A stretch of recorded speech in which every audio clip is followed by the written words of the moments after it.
సంస్థలు మూతపడిపోతాయి.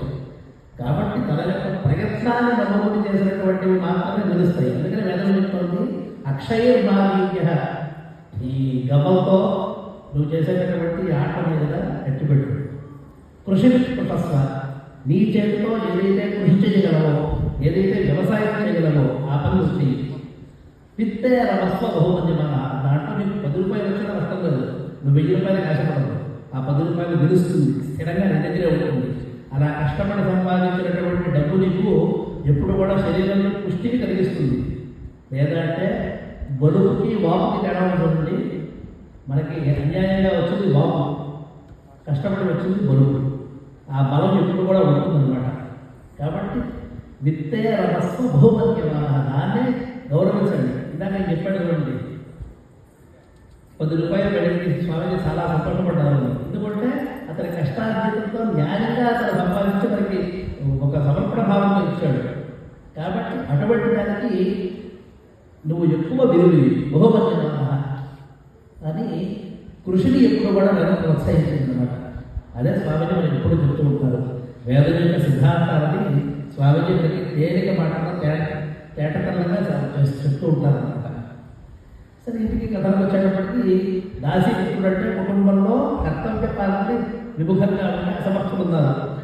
తర్వాత వీడేమో కష్టపడే స్వభావం పడతాడు. ఇటువంటి వాడు దీంట్లో చేస్తే ఏమవుతుంది, యజ్ఞం నాశనం అవుతుంది. కాబట్టి వాడిని బయటికి వెళ్ళిపోకుంటారు. ఇక బయటికి వెళ్ళిపోమని చెబితే ఎక్కడో నీళ్లు ఉండే చోట పడితే పర్వాలేదు, కానీ నీళ్లు లేని చోట ఎందుకు పంపించారు?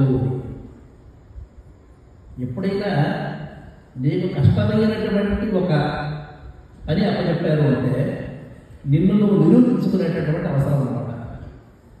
ఇప్పుడు ఉదాహరణకి ఐఏఎస్ ఆఫీసర్లు ఉంటారనుకోండి, వాటిలో ప్లమ్ పోస్టింగ్స్ అంటారంటే చాలా సుఖాన్ని ఆదాయాన్ని ఇచ్చేటటువంటివి కొన్ని ప్రసిద్ధమై ఉంటాయి. మరికొన్ని పనిష్మెంట్ పోస్టింగ్స్ అంటారు. అంటే అక్కడ కష్టపడినా కూడా ప్రతిఫలం ఉండదు, గుర్తింపు ఉండదు అని. అటువంటి పనిష్మెంట్ పోస్టింగ్స్ అంటారు. ఇది ప్రభుత్వంలో ఉండేవారికి, కంపెనీలో పనిచేసేవారికి, సంస్థలో పనిచేసేవారికి అందరికీ కూడా ఇది అనుభవం ఉండేటటువంటిది.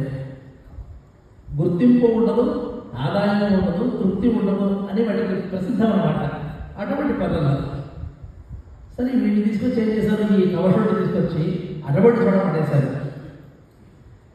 అంతవరకు కూడా జీవితం మీద ఎటువంటి శ్రద్ధ లేనటువంటి వాడు కేవలం ఫలితాన్ని మాత్రమే ఆశించాడు.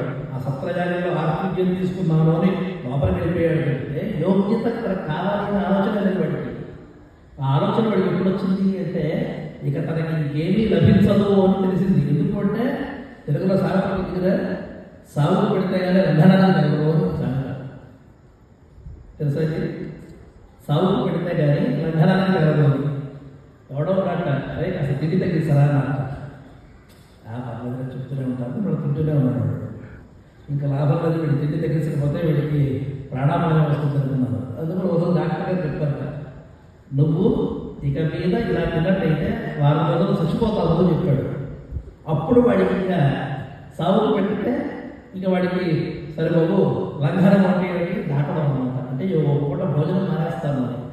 సరే అయితే 3 పూటలు తిన్నాము, 4 పూటలు తిన్నాము అనేసి 2 పూటలకు వస్తాము అని అతనికి అసలు ఒప్పుకున్నాడు. అందుకని ఈ సాగతల వచ్చింది.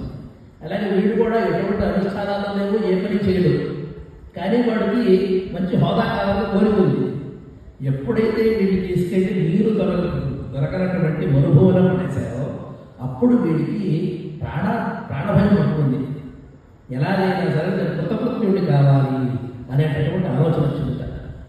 అప్పుడు ఎందుకంటే మనిషి అన్ని రకాలైనటువంటి కంట్రోల్స్ తన చేతిలో, తన నియంత్రణ తన చేతిలోనే ఉన్నాయి.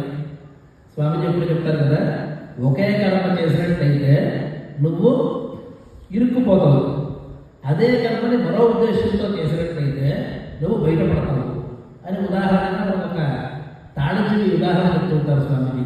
తాళం ఇరికితే పడుతుంది, మరో ఇరికితే అది వదిలిపెడుతుంది. అది అంతవరకు కూడా తన యొక్క బుద్ధిని, సుఖాన్ని ఎలా ఇబ్బంది లేకుండా ఏ పని చేయకుండా అవలీలగా పొందాలనుకున్నాడో అటువంటి వాడే తన యొక్క బుద్ధిని కష్టపడి తన యొక్క హోదాను సంపాదించుకోవాలని తృప్తిని ఇదవరకు తెలియదు కానీ సోమరితనాలు చూపించాడు, ఇప్పుడు కర్తవ్య రక్షణ చూపించబోయాడు.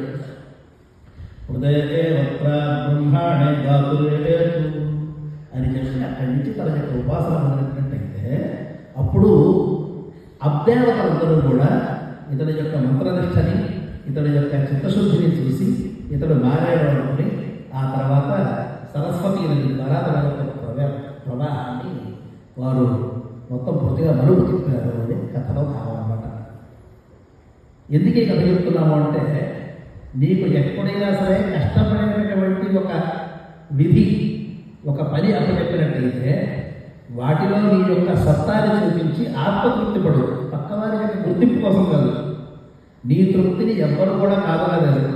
నువ్వు కష్టపడి పనిచేసినట్టయితే అది ఖచ్చితంగా మనకి మనసుకి ఆనందాన్ని కలిగిస్తుంది. ఆ ఆనందం పక్కవాడు మెచ్చుకున్న దానికంటే కూడా చాలా గొప్పది.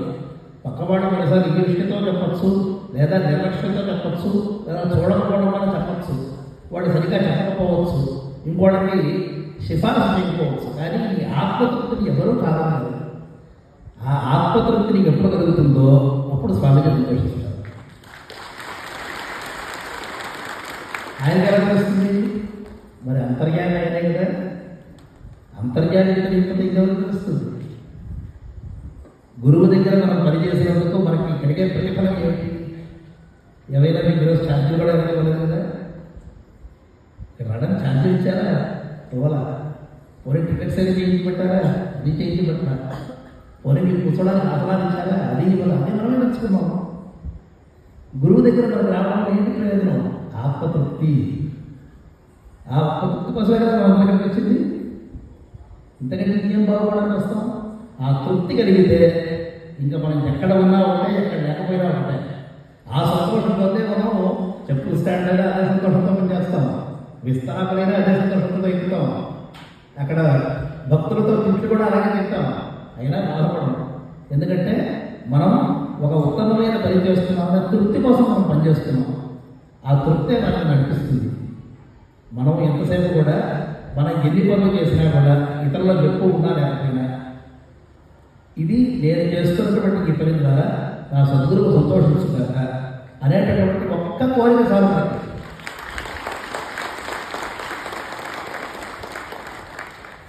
కాబట్టి ఎవరైనా పని చెప్పినప్పుడు ఇది కష్టమా సుఖమా ఎంత దూరంలో ఉండాలి అనేటటువంటి ఆలోచన కంటే దీని ద్వారా నేను ఆత్మతృప్తిని పొందే అవకాశం లభించాలి నాకు అనుకుని మనం చెప్పిన పని చేసుకుంటూ ఉన్నట్టయితే ఇక్కడ శ్రీచక్రపూరి దగ్గర ఉన్నా, హోమం దగ్గర ఉన్నా, భక్తుల తొక్కిసలాటలో ఉన్నా, చెప్పుల స్టాండ్ దగ్గర ఉన్నా, స్కూటర్ స్టాండ్ దగ్గర ఉన్నా కూడా నీకు ఎక్కడా దుఃఖం కలగదు.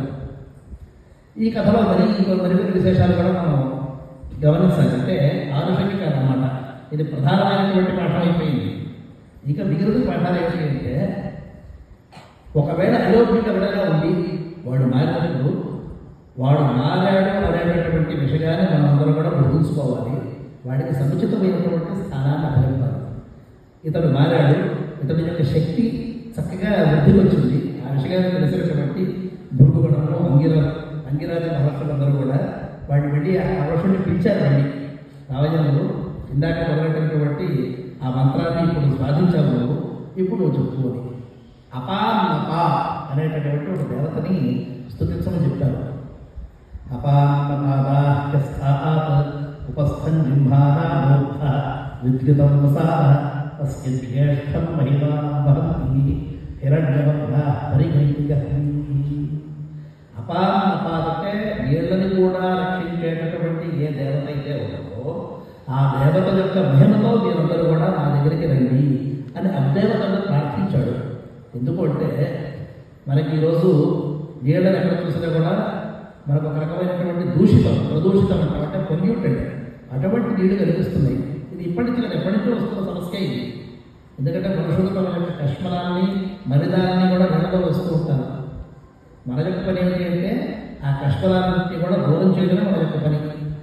అది కొన్ని యుక్తి ద్వారా చేస్తాం, కొన్నిసార్లు మంత్రశక్తి ద్వారా కూడా చేస్తాం. యుక్తి శక్తి రెండు కలిస్తే పని కాదు. కాబట్టి అతను ఏం చేశాడంటే ఈ అపాన్నపాతం యొక్క ఒక మహత్వం ద్వారా శుద్ధమైనటువంటి హిరణ్యవర్ణ చక్కటి కాంతివంతమైనటువంటి నీళ్లు కావాలని కోరాడనమాట. సరే, రెండవ పాఠం ఏంటంటే శక్తిమంతుడైనటువంటి వాడు కనిపిస్తే వాడిని గౌరవించండి అని ఎవరైతే పదవిలో ఉన్నారో వారికి ఒక సూచన.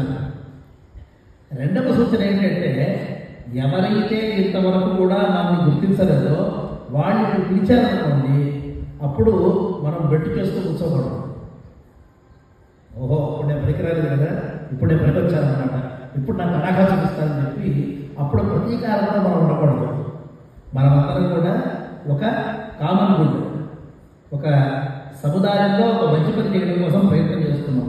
ఓకే, అప్పుడు అవకాశం రాలేదు, ఇప్పుడు వచ్చింది, ఈ అవకాశాన్ని నేను వినియోగించుకుంటాను అనేటటువంటి స్ఫూర్తితో మనం పని చేయాలి అనేటటువంటిది మనకి రెండవ ఉదాహరణ అన్నమాట, రెండవ పాఠం వస్తుంది. ఇక తర్వాత మూడవది ఏంటి అంటే పరిసారకం అనేటటువంటి పదం కూడా చూసుకోండి. స్ట్రైట్ లైన్ అనేటటువంటిది ఒక పద్ధతి. స్ట్రైట్ లైన్, వంకరలు అనేటటువంటి రెండవ పద్ధతి. మనం రోడ్స్ వేసుకునేప్పుడు ఎలా వేస్తాము? నేరుగా నిటారుగా వేస్తాం. కానీ మనం నదుల్ని చూస్తే మ్యాప్స్ చూడండి, నదులు ఎప్పుడు కూడా నిటారుగా స్ట్రైట్గా ఉండవు. ఎందుకుండవు? ఎప్పుడైనా ఆలోచించారా? ఎందుకుండవు? ఈ పరిసరం అనేటటువంటిది ప్రపంచం యొక్క లక్షణం. పరిసరం అనేది ప్రపంచం యొక్క లక్షణం. ప్రపంచంలో పరిసరాలు కూడా అలాగే ఉంటాయి. అంటే పరితః సాగుతి, ఈ నదులన్నీ కూడా చుట్టూతా ఇలా ఇలా ఇలా ఇలా మనం ముగ్గురు పెట్టినట్టుగా వెళ్తూ ఉంటాయి. భగవంతుడు ఒక భూమండలం మీద ఇలా చక్కటి ముగ్గురు వేసి దాంట్లో నీళ్లు పోసేయడాన్నట్టుగా అనిపిస్తూ ఉంటాయి. ఇది ఒక భావన విశేషం అన్నమాట. ప్రతి వస్తువుని కూడా మనం ఎలా ఆలోచించు ఉంటే ఎందుకు ఇలా చేసుకుంటాడు అంటే, ఒక స్ట్రైట్ లైన్లో నీళ్లు ప్రవహిస్తున్నట్టయితే ఆ పరివాహ ప్రదేశం తగ్గిపోతుంది. ఒక స్ట్రైట్ లైన్ ఎలా ఉంటే అటువైపు 1 కిలోమీటర్, ఇటువైపు 1 కిలోమీటర్ కంటే దాని యొక్క వ్యాప్తి ఎక్కువ ఉండదు. మనకి అండర్ వాటర్ పైపు కావాలి, మనకి గ్రౌండ్ వాటర్ కావాలి కదా, భూగర్భ జలాలు కావాలి కదా. భూగర్భ జలాలు స్ట్రైట్ లైన్లో తక్కువే వస్తాయి. అదే ఈ నది ఎదివంపులు గంగానికి చూడండి, ఆ మూల నుంచి ఈ మూల వరకు కూడా ఒక స్వామిజీ చెప్పిన ఈ భజన గుర్తొస్తుంది నాకు.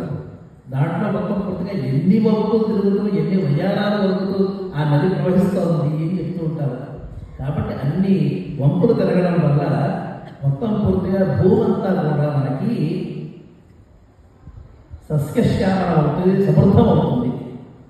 అందువల్ల నదురాలు తిరుగుతూ ఉంటాయి. దత్తగంగా అనేటటువంటి పాట మనందరం కూడా విన్నాం. దీనివల్ల కూడా మనకు ఒక చిన్న గుణపాఠం లభిస్తుంది.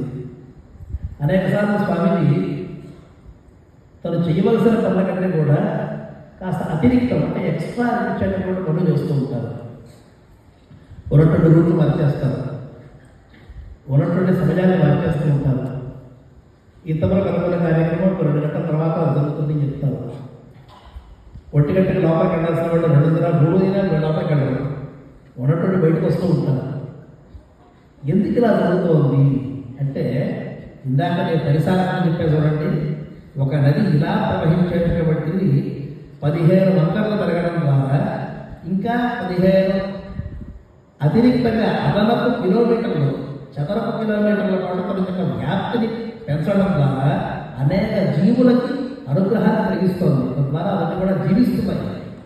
అలాగే మన దత్తగంగలో స్వామీజీ సద్గురుదేవులు తన యొక్క సంచారాన్ని, తన యొక్క సమయాన్ని అటు ఇటు మార్చడం ద్వారా ఆ సమయంలో యోగ్యులైనటువంటి, యుక్తమైనటువంటి అనేక జీవులను ఉద్ధరించడానికి స్వామీజీ అలా ప్రవర్తిస్తూ ఉంటారు అనే విషయం మనకి